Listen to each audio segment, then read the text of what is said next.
What if the universe never had a beginning? What if there was no great explosion, no single fiery moment that set everything in motion? If there were no Big Bang, the universe might not be expanding at all, or it could be in some sort of steady state.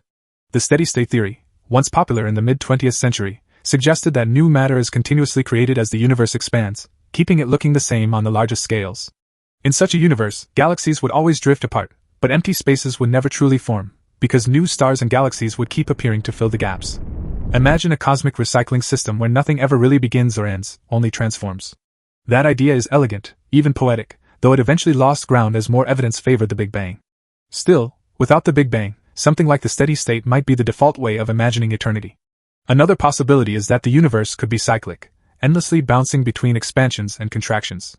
In this model, the cosmos would collapse under its own gravity after a long period of growth, shrink back down, and then bounce into another phase of expansion. This cycle could repeat forever, with no ultimate beginning or final end. Without the Big Bang, this rhythm of cosmic breathing could be the eternal heartbeat of the universe. It's a picture that feels both mysterious and strangely comforting, suggesting that even destruction is just another step in the grand process of renewal. If there were no Big Bang, the philosophical implications would be just as dramatic as the scientific ones. Our human story has always been tied to questions of origin, where we come from, why we are here, what started it all. A universe with no beginning unsettles those questions. If the cosmos has always been, then the need for a first cause disappears.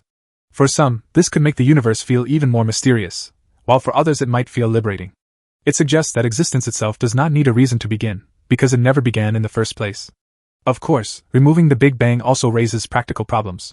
How do we explain the background radiation we see across the sky, or the way galaxies are moving apart? How do we explain the observed abundance of elements like hydrogen and helium, which the Big Bang model accounts for so neatly?